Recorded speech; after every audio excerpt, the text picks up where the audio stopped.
Laurence, I think you're next. So, I've got the CD in. Yeah, is that it? Oh, it's in. All right, yeah. Just the PDF. Which one? That one? Yeah, Presentation. that's the one. Yeah. Aptly named. Well, we can wear this one for the moment. Cool. All right. Hopefully this will work. Okay, so it's Leo around. I haven't seen Leo. I don't think it was in the air whether it was coming or not. But anyway, yeah, this. Hello, can everyone hear me? Put it a bit higher up, I think.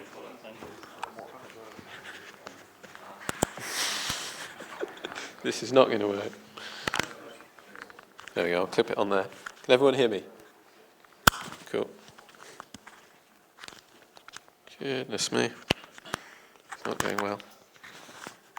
Okay, so this is, I guess this ties back into some of the work Ed was talking about earlier about raccoons. But that's not the title of the talk. This is crossing the Karman line. But it's basically derived from all the raccoon talk that happened around starting, I don't know, 2006, 2007 sort of time. But I guess I should start with what is the Karman line. So that's the official boundary of space at 100 kilometres. So can we cross the Karman line? That's the question.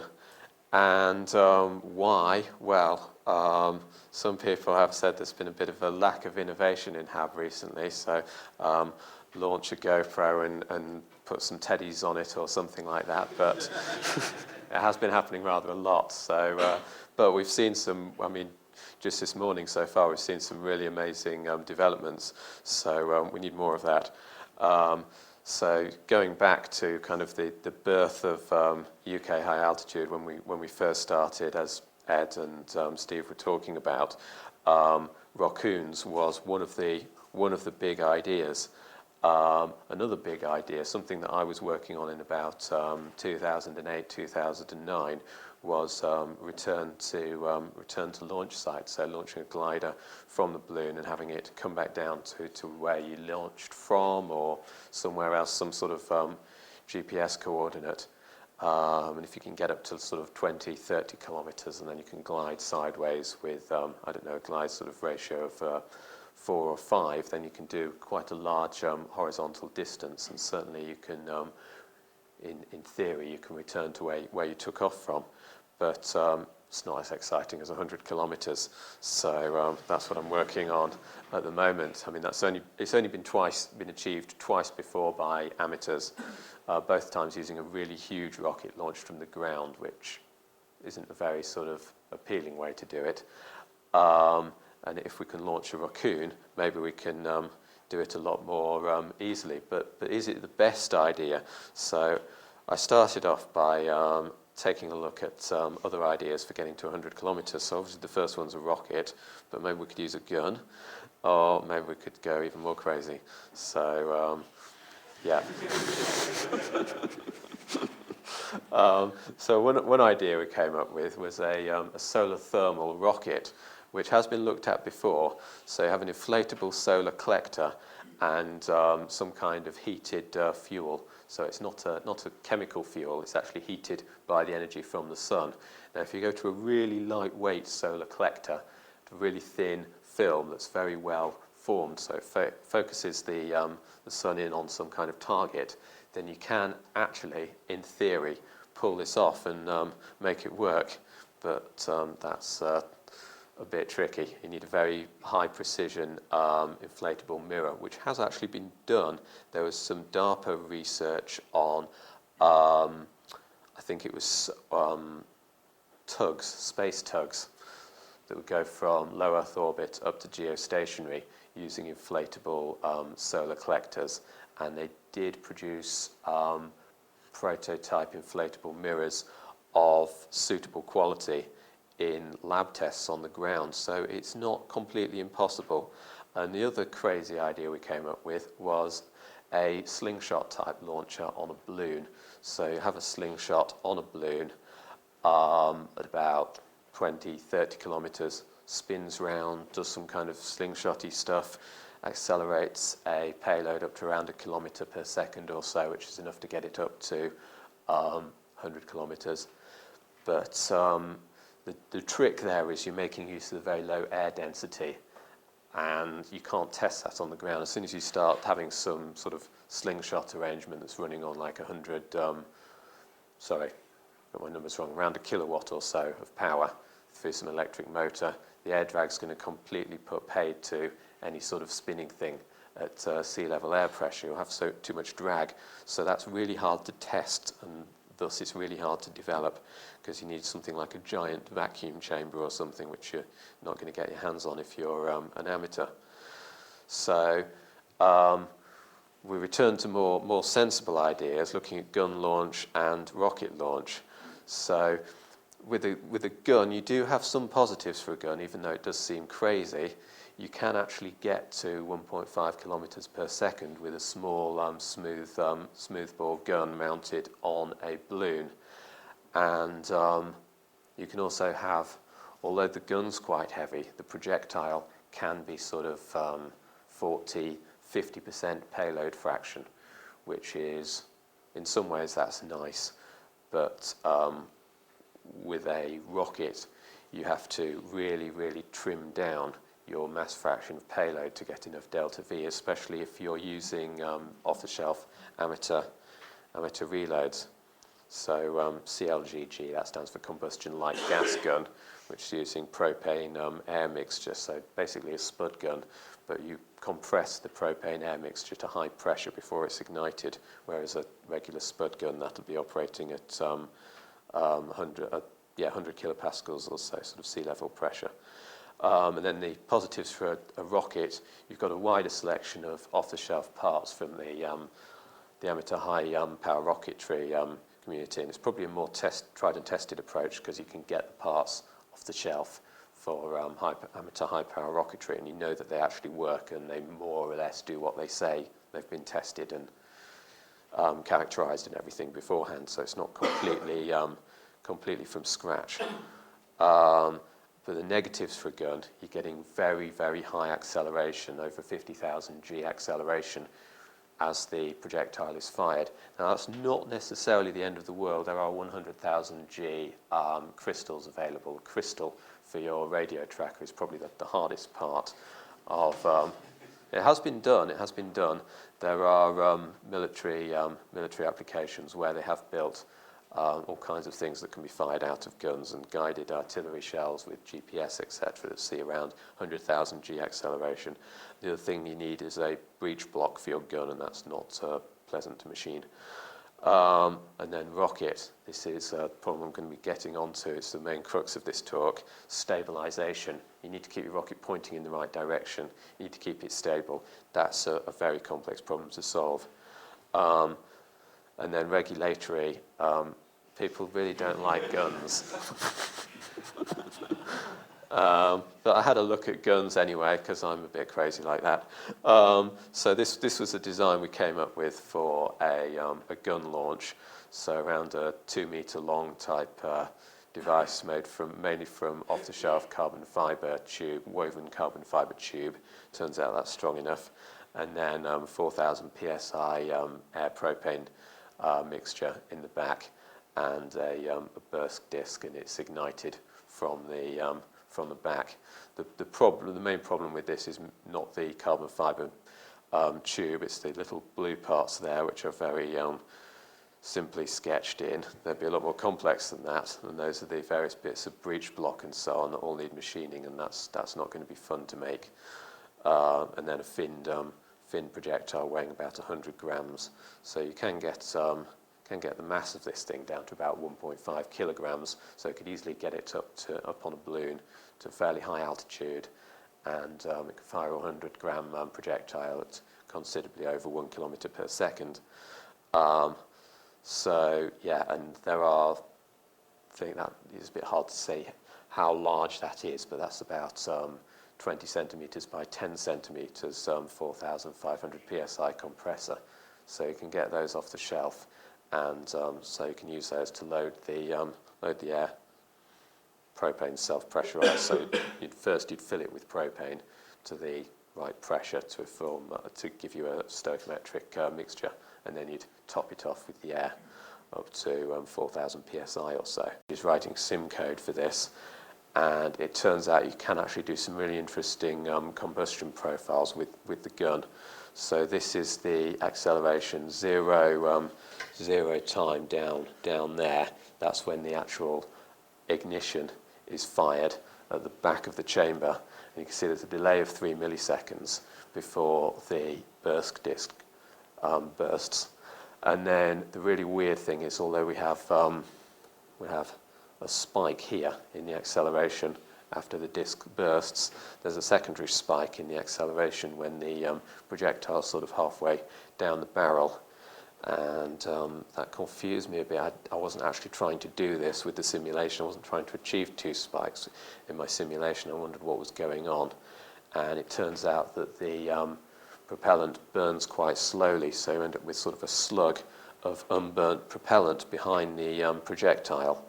And it's kind of like a rocket in a tube type device, because you've got this slug of propellant at the back of the projectile that's burning from its back edge over a few milliseconds, and that further accelerates, and that's the projectile in the barrel, and that's responsible for the majority of the acceleration. So I thought, hang on a minute, maybe I've screwed up the simulation. So I looked at some of the DARPA research on combustion-like gas guns, and actually I could get good agreement with their experimental results, and it turns out this is a sort of feasible mode of operation. So that was quite an interesting finding. You can do ground launch with a gun as well. So this is Project Babylon that Saddam Hussein was running. So yeah, probably a bad idea to try that at home. I actually pulled this off the UN website, so that shows the sort of people who really don't like this kind of work. So yeah, that's the conclusion. Unless you're Saddam Hussein, who's dead now, of course, so that shows where that sort of work gets you. Rocket launch is probably more realistic. So there's a few different approaches. There's ground launch, that's already been done with the GoFast team. I think GoFast have done 2 launches. Can't remember their first one. I think they had problems actually recording the altitude accurately. Their second launch, they got a good. I can't remember how they're doing it off the top of my head, but they managed to work out their apogee as 116 kilometers. But that was a huge, great big rocket, sort of 4 meters long or something, and extremely heavy, taking off from the ground, which isn't really. It's not very nice. And it's very expensive, and it's difficult to see the point in many ways. The other idea, which is something that most people have looked at, most people have been looking at Raccoon launch, is launching a finned rocket from a balloon at around about sort of 25 kilometer altitude, that sort of ballpark.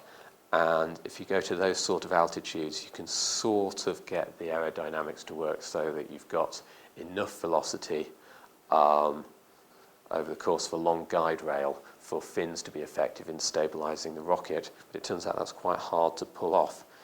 The other option, which is one that I've spent my time looking at, is finless and spin stabilized rockets launched as high as you can get them. So yeah, and I've just said everything that's on this slide. So GoFast, well, this I did do a bit of analysis for this, but GoFast sort of design, you need about 100 kilogram class liftoff or more.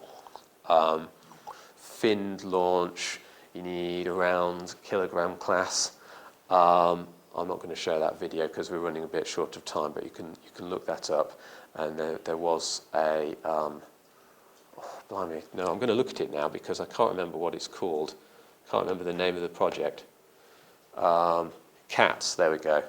WB8 ELK. So it's very hard. Yeah, this is Bill Brown. It's a bit hard to see what happens in the video. There we go.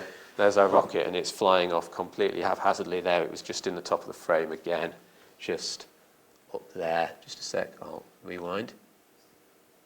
So you'll see it just here in the corner after ignition. Did I miss the ignition? I'm not going very well here, am I?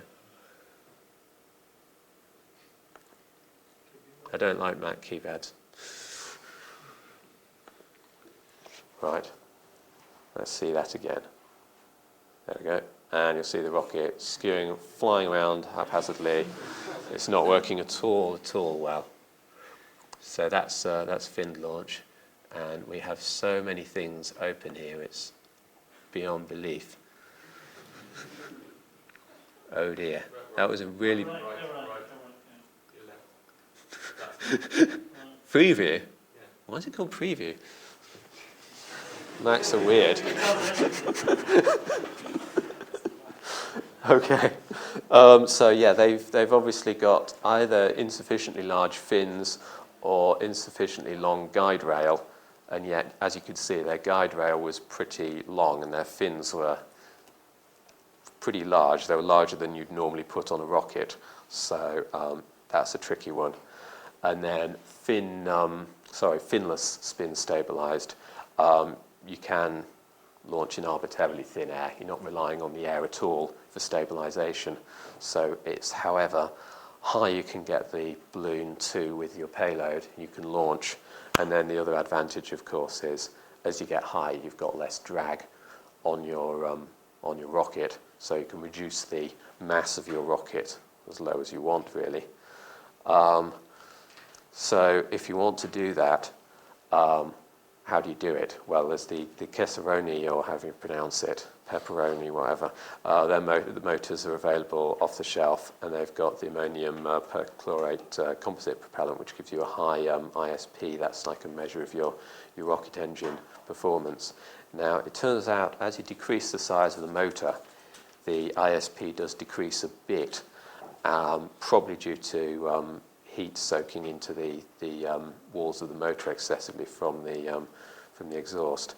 So we settled on the Pro 24, the 24 millimeter motors. It might just be possible to get to 100 kilometers with Pro 19, the 19 millimeter motors, but the ISP starts to suffer a bit. And then also the mass fraction starts to suffer, the fraction of fuel that you can put in the motor, because of all the parts of the casing, the mass starts to add up, and yet the mass of fuel starts to go down, and so mass fraction starts to suffer, which probably is a bit of a worse problem.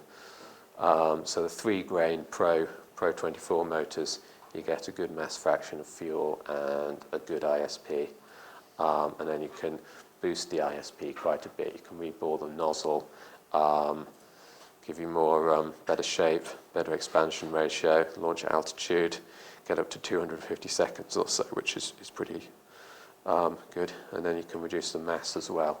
You can just do a little bit of machining on it, and you can get the mass quite a lot lower. So this is the modified motor. So we're using a custom top closure, reduced length casing, and reduced mass bottom closure down here. Now the nice thing about this is we're not modifying the fuel in any way. So we've got the 3 fuel grains in here. We're not sort of turning any fuel grains on a lathe or something. So we're not. Well, it's probably not that dangerous, but it's they're quite hard to ignite, but it's legally dubious. So that's good that we're not doing that. So yeah, if you simulate this, you can get to about 150 kilometer apogee from a 37 kilometer launch. So that's well over 100 kilometers. And you can put 3 grams of tracker and 3 grams of nose cone on it as well, which is just enough to fit a continuous wave tracker in the front. So the problem with spin stabilization is you need to spin it, obviously. So the question is how fast do you need to spin it? Now, there's something called torque-free precession, which is, if you've ever seen the standard demonstration with a flywheel and then you sort of spin it up and you can get it to precess round on your hand or whatever, that's not torque-free precession because the gravity is torquing it. Torque-free precession is a bit hard to describe, and I'm not going to go into it here, but that's without any torque, obviously.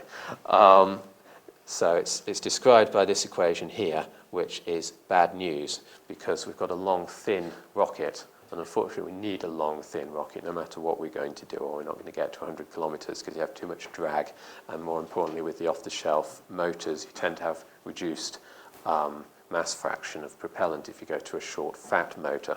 So you need a long, thin motor, and you end up with a ratio of moments of inertia here, which is about greater than 20, and that gives you slow torque-free precession rate, which is bad because that amplifies the effect of any off-axis rotation. So if when your rocket takes off it's skewing slightly to the side or something, maybe due to your launch platform wobbling around, that gives you a precession cone angle, so your rocket will be sort of precessing round like this, which is not really what you want, or in the limit of that sort of behavior it ends up like the video I just showed you with the finned rocket. So you want to do a bit better than that. So you can either spin very fast or you can keep the off-axis rotation low. Really want to do both. You want to reduce the payload swinging, and you want to reduce off-axis spinning, which is turns out to be another major issue that you need to solve. But also the centre of pressure is ahead of the centre of mass in a finless rocket because you've got the nose cone. And that's luckily that's been studied a lot in military applications, so we can grab all their results. And then there's off-axis thrust. That turns out to be the major problem in a finned launch, but with a spun rocket it's completely negligible. So that's good news, one bit of good news. So as I said, this has been studied a lot in military applications. So I end up with something called the stability factor, which is used a lot in projectile design.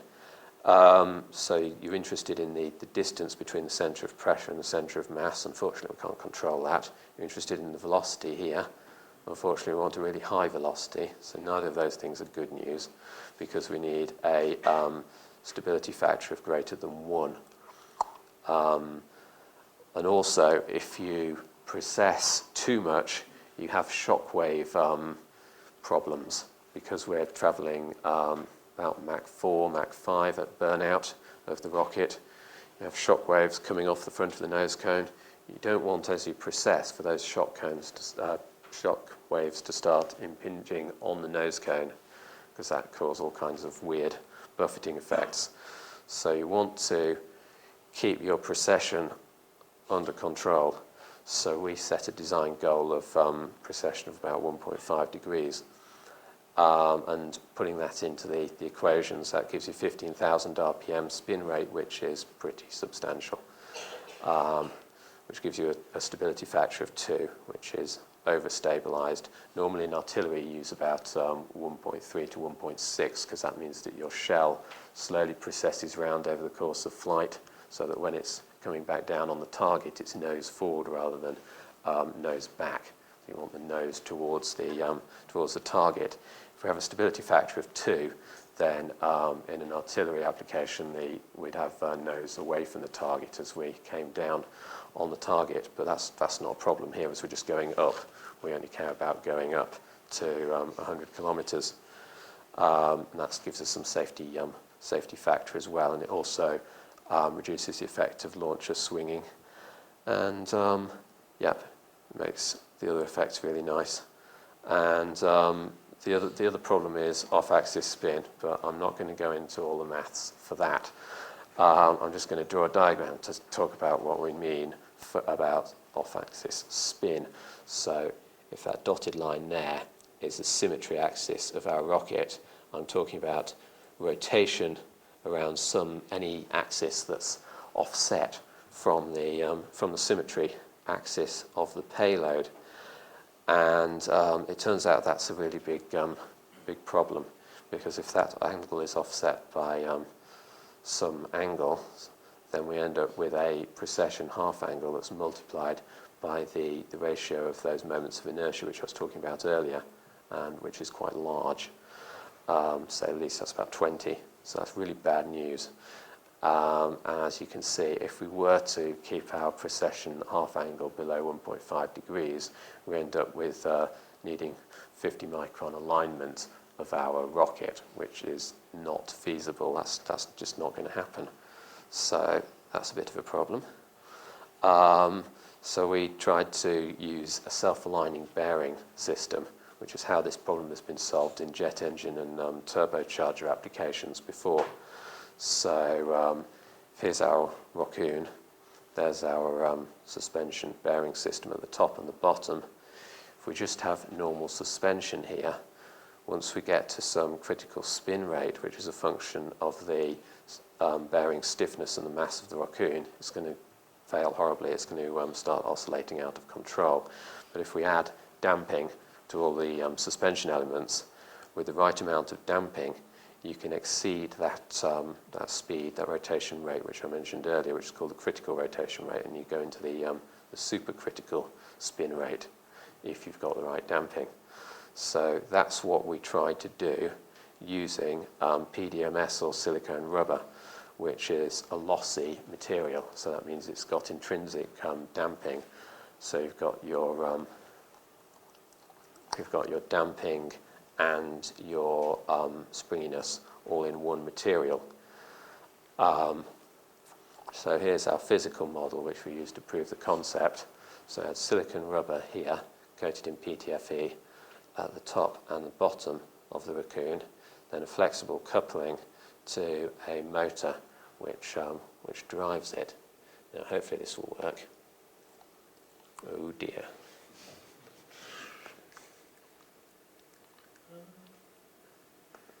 Just an HTML. Yes. Should work. Try. Use. Firefox. Yeah.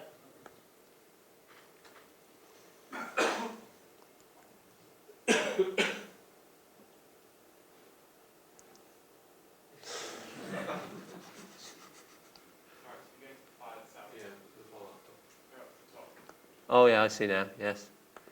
We're just there, aren't we?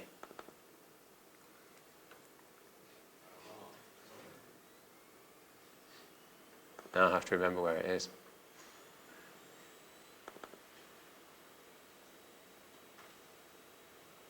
There we go. Oh dear, it's showing it frame by frame. Just say there's a web page version of it. There we go. So yeah, here we go. So this is the rotor spun up to 15,000 RPM, showing frame by frame. Unfortunately, even though we've got 240 frames per second, that's still sort of synchronizing quite badly with the rotation, even though we've got bright lights, so we reduce the exposure. But you can kind of see it spinning. Also, to really play havoc with the stabilization, we glued an M4 bolt on the inside of the casing to offset the symmetry axis. And it's a bit hard to pick it up here, but if you look at the bottom, you can see it's wobbling from side to side, which is really good news. So it's spinning about its symmetry axis, even though this silicone rubber here is really soft. So the critical rotation rate's about 10 times a second or so, and this is spinning around 240 times a second or so. So it should have ripped itself to pieces, but it hasn't, because it's being stabilized by the lossiness of the silicone rubber. So that's really good news. That looked very hopeful. So at this point, we were very enthusiastic about the whole idea. Preview. There we go. So then, that was stupid, wasn't it? How do I escape? Oh yeah, that's fairly obvious, isn't it? There we go. So unfortunately, when we built the whole completed flight system, which is now on a carbon fibre chassis, this is what happens. So this is very slow. This is slowed down about 30 times or more. You see it spins up nicely, but then it starts to go into catastrophic oscillation and nearly destroy itself. any moment now. There we go. So it's a bit hard to make out. Spins up quite nicely. Spinning about 7,000 RPM now. Going up to crossing about 10,000. Now up to around 15,000, and you can see it's going into whirl. That's called whirl mode oscillation, where it's wobbling. The top and the bottom is wobbling around in sort of a corkscrew motion, which confused us utterly. And why we didn't know why that was happening. So there's a few problems with this, and with our model. We spent a lot of time modelling this in MATLAB and wondering why the MATLAB model didn't match the raccoon behaviour. Now the foam blocks are not ideal bearings. They've got off-axis forces because they've got a high friction coefficient, and they're not, the actual bearing is sort of offset. It's got a physical size to it. It's not a microscopic bearing at the spin axis, which is what we're modelling. It's got a radius, and then when the rocket is rotating, it's sort of hitting one side of the bearing, which is an offset, radial offset, which we weren't modelling in our MATLAB model. And we also put the coefficient of friction of PTFE as 0.05, which we got from an engineering textbook. That's not true. And then, why am I not full screen here? View. Oh yeah, it's Mac. So it's so long since I've used a Mac. Got it. Thanks. Yeah. So we tried grease on the blocks, and that actually gave us slightly improved results, but only for a while. And I think that's because the grease kind of got squeezed out. And yeah, as I said, PTFE does not have a friction coefficient of 0.05, although it can have a friction coefficient of down to 0.002. But that's only if you've got a really high bearing pressure close to the cold flow limit, right down here. Unfortunately, we're using really soft silicon rubber, so we are up here. And not only that, but the rubbing speed is right here when it's up to 15,000 RPM. So we've got double bad news. So actually our friction increases as the rocket spins up, and that's probably why it was smoking after some of the tests. It got up to about 200-300 C on the surface of the bearings. So the current plan of action is to use design with sealed bearing units, which we've actually got a prototype of down there. But then some of the other ideas, if this fails, because it seems pretty hard to pull this one off, so there are some backup plans. So we're thinking of using an air bearing design that reduces the coefficient of friction massively. So it makes it much more easy to make it work. But unfortunately, it's quite a lot of work to build that type of system. Although there is one big advantage, which is that we don't need the electric motor, because we can use a simple nylon impeller on the bottom of the raccoon and then use the air to spin the raccoon up. And then there are passive maglev ideas, but oh god, I don't want to go there. So yeah, this is a system which I've now got a prototype built at the front. So there are two sealed bearing units, which is shown in the pinky purple colour here. And then the top bearing unit slightly larger to give the raccoon time to get out without any risk of hitting the sides here. And then there's a few nylon spacers here which are pop fitting and pop out to allow it to escape. And then these bearing units here are mounted in silicone rubber or maybe some other lossy material. We're looking at other lossy rubber materials for use as bearing mountings. The only disadvantage with this design is the bearing units are heavy, and during the spin-up phase they're mechanically coupled to the raccoon, which modifies the centre of mass slightly, but that probably won't be a significant problem. Onto the more fun aspects of the project, they've gone a bit better. So we've looked at tracking, pretty much solved that problem, which seems to be the problem that the GoFast people had a lot of difficulty with. So that's good news. Then uplink, I've got an uplink system down there, and then payload suspension design. That's similar to the work Ed was showing earlier with the star tracker, using a similar system to that. Maintaining the payload temperature, we wanted a low mass way of doing that, so I've gone with a greenhouse type design using polythene, and then the Raccoon ignition, we've also solved that as well. So yeah, we're using a continuous wave 434 megahertz system for tracking with multiple ground stations, and then it's a bit hard to make out on here, but we have at least 2 ground stations with synchronized clocks, and then we fit the Doppler, the differential Doppler shift between the 2 stations to different candidate trajectories of the rocket. That can give us a really accurate, about less than 1 meter RMS in simulation anyway for the apogee position. And so to synchronize the clocks between ground stations, we have these little units. So that's a GPS antenna input, USB for control and power there, and then clock outputs on the back. That's using a Scilab's digital clock synthesis or something they call it chip, running off the clock output from a U-Blox Max 7 on there. And then the hardware, that's quite similar to what you saw earlier, using a long suspension. Only we're using 3 suspension lines with then some nylon, how do I get rid of that? With, oh God.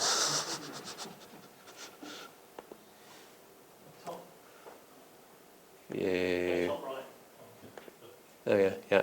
Right, with some carbon fibre poles sticking out of the payload to increase the moment of inertia, so the payload doesn't go spinning around too much as the rocket spins up. And then the ignition system, we're using, we thought long and hard about this. Brushes don't work in low pressure, so we're using an inductive system. So we've got a 50 kilohertz inductive coupling. It's just 12 turns of wire on a 4 centimeter diameter loop, and that turns out to work really well for doing ignition, so that's good news. And then waking up the payload from sleep mode when it's ready to go, that's just using a magnet on the side. So yeah, the radio system, I've already described this, using multiple trackers, using multiple ground stations with GPS disciplined oscillators, and then doing differential Doppler fitting. And then ground station uplinks, so we have a SDR RF switch to do TX RX, and then a USB to RF sort of converter, if you like, using a Scilab's IC, and then we're using the Scilab's packet mode with automatic frequency control, but that's all built into the Scilab's transceivers. So that's all up and running. And then the other thing I haven't talked about so far is regulatory issues. So personally, I don't think this is dangerous because we've gone for such a low mass. Once it's burnt up and once it's coming back down, it's going to weigh about 40, 50 grams. If you work out the terminal velocity and you look at the lots of data you can get for what's going to happen if it's going to hit you on the head, what the risk factors are. I do a lot of this work in my day job looking at risk factors for automotive stuff. It turns out it's not hazardous, at least according to the FAA. Even a direct head impact with any bystander has a low probability of causing fatal injury.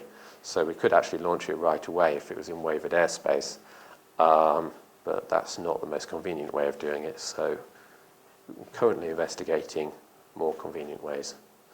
And yes, I have lots of commitments at the moment, but clearly the problem's solvable, or we wouldn't have jet engines and turbochargers. So it's possible to solve these issues, but it does need quite a bit of more work putting into it. And I am going to release more hardware details on this system. There aren't any, if any. I think the firmware for the flight control board is available on my GitHub page, but ultimately I plan to open source all the hardware and software for this. So yeah, any questions? Did you look at axis stabilization, vectoring the thrust from the I did. It's just really hard to get that down to the sort of mass fractions we needed. I mean, we need like less than 3 grams of tracker on there. very hard to see how we could get active thrust control in 3 grams or of order 3 grams. I mean, obviously we could up the size of the rocket slightly and get more mass available, but even then you're talking like 10, 15 grams. It's still very tricky. If we had 100 grams or a kilogram just for thrust vector control, it starts to become feasible, but by that point you're talking sort of 10 kilogram plus overall gross liftoff mass for the Raccoon, which puts it into a whole different ballpark. And in fact, a lot of the assumptions I made about safety, for example, definitely no longer apply. It's going to kill you even if it's re-entering and the parachutes are on, probably. It's not going to be a safe device. What's the mass of fuel in one of those motors? Can't remember now. About 60 grams. And that's a controlled fuel, isn't it? It's a what, sorry? It's a controlled fuel. You couldn't take it across international borders. You couldn't fly it. Well, you couldn't take it in your hand luggage, but there are procedures in place for moving it. Yeah. It's ammonium perchlorate. Yeah, it comes from the States typically, so it's possible to move it. Yeah.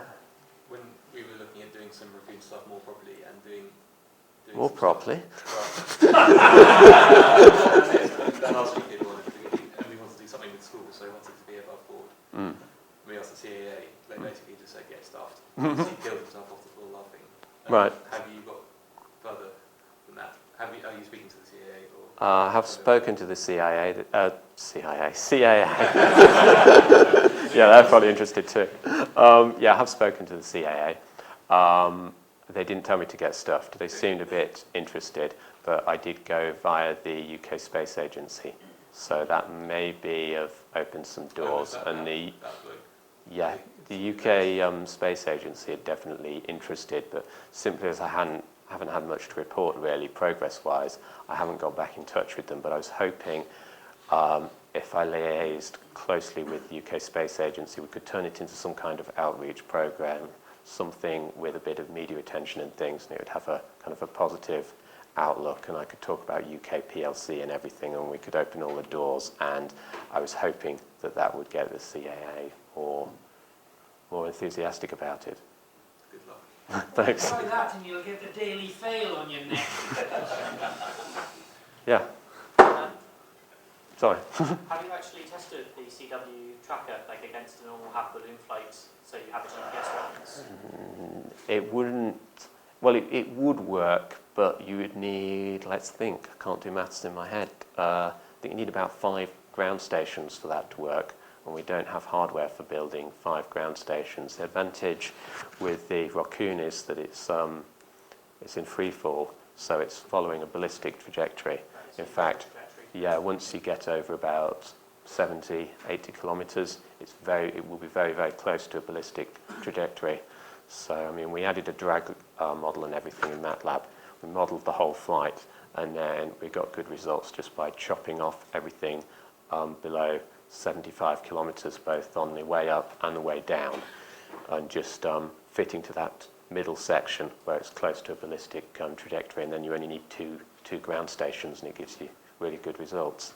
Do you think you'd need to do some of that testing and verification against an actual reference to be confident? It has been done before in the 1950s. It's been done by the US Air Force, and I don't know how they did it, to be honest, because my code was really slow on MATLAB, and they used some kind of analog computer type device, which is still, I can't find documentation on it anywhere. It's probably sort of classified or something, but they made it work with an analog computer in the 1950s somehow. That's crazy. So it's doable, and it's doable with way less than we have at our disposal now.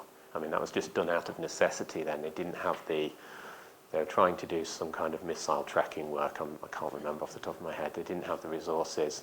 Or rather, well, they did have tracking radar, for example, but they wanted to get very high precision reconstruction of the trajectory, of a ballistic trajectory, and they did use this technique. So it definitely works. Yeah. Did you have to get a licence from the UK SA under the Outer Space Act? Yes. And was that easy? Oh, we haven't, but that would be something that would, in theory, be needed if we were going to go above 100 kilometres. But that's another reason to get them involved. Yeah. Yeah. I guess the UK Space Act sort of once you well, the CAA won't be interested above a certain altitude or whatever. Yeah, that's. Once you sort of start looking across the Karman line, where the UK Space Act is probably going to mire you in so much paperwork, it's going to be funny, yeah. I don't know. But one of the advantages of going up to sort of 37 kilometres or so is that you're outside of all the sort of commercial air traffic region and everything. And also, if you were to have a worst case failure scenario and say a rocket was firing vertically downwards, it turns out by the time it gets to sort of 25 kilometres, 20 kilometres where it might hit something, it will have lost all its velocity due to the much thicker air. So it'll be going at terminal velocity and won't pose much of a hazard. So that has very big advantages as far as safety goes. And worst case scenario, it's sort of fire sort of like downwards, you know, so what sort of energy would it impart at aviation levels? I can't remember off the top of my head. Probably make a, yeah. it'll be equivalent to a duck or a goose or something, although maybe slightly more damaging. Well, that's the point. That's the point. It won't be doing Mach 4 because it will have been going down, so it will be at terminal velocity. Yeah. It's like 3 grams. Well, it won't be 3 grams. It'll be 30 grams, but still, yeah. Yeah. So, what sort of maximum payload masses? Well, 3 grams. 3 grams. Yes, not much payload, but enough for a continuous wave tracker, which is all we want, really. We just want a way of verifying that we have gone over the line. It's more of a sort of a project to show that you can go over the Karman line at minimum cost and, I was going to say minimum complexity, but it's probably not minimum complexity. Did someone, yes? You described that controlling the spin of the payload was one of the success factors. Controlling the what? The spin of the payload. Oh, no, that's definitely not the success factor. That's the problem. Yes. Okay. Achieving stabilization is a success factor. So what would you do to control that spin? Well, at the moment, I mean, I've got a prototype of the hardware here. So this is 2 sealed bearing units in a chassis with lossy suspension supports. So this is the current plan for spinning over the next week or 2, hopefully, if I have time to work on it. We'll see if this works and maybe experiment with some different damping materials and things, but it's quite a hard problem to solve, so I'm not sure how much progress is going to be made in the near term. Sorry, if I'm just correct, that's controlling the rocket, the speed of the rocket, not Yeah. the payload itself. So the payload is... Oh, that doesn't matter at all. I mean, it's trying to remember off the top of my head, but the sort of accelerations, the centripetal accelerations that the payload is seeing are very small. That's not really a problem. And I should have spoken more about the antennae, but this is one of the nose cones, and it will have an antennae going vertically in the nose cone. So it'll be spinning around this axis, and you'll have basically a dipole antenna using the dipole in here. Well, it's electrically shortened dipole in fact. So there'll be a dipole here, and then the rocket body forming the other part of the dipole. So it's spinning around the long axis of the dipole. So the spinning doesn't really have any effect on the RF received signal either, which is a good feature. But would that element sort of have maybe a tendency to distort, cause out of balance problems? Yes, but it would probably distort during the spin-up phase, in which case everything will be taken out by the suspension system. Any more questions? You have to balance your circuit board as well. Well, the advantage of the suspension system is, in theory, you don't have to balance anything. Although you do need to keep it well balanced enough that the imbalance is within the capabilities of the suspension system, so it's not wobbling around too much. Yeah, yeah. Okay, thanks very much, Laurence.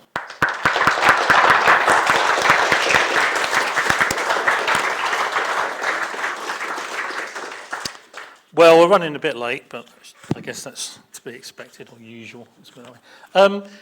So we're going to have a break now for about quarter of an hour at least. So if you could come back after a coffee, that'd be great. So yeah, come back around about 12:15, 12:20. Call it 12:20.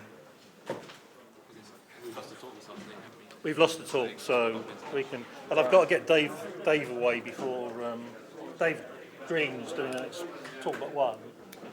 So is this you? That's me there. Oh, okay. For lunch. Yeah. What's better? Is it best to just plug the laptop in on a HDMI or? Yes, if you've got HDMI, we can plug it in there. I'll just get my laptop. And just Yeah, quick give it fire, a because my quick go. Yeah. I'm a veteran in at 6 years old and doesn't mind its own. So.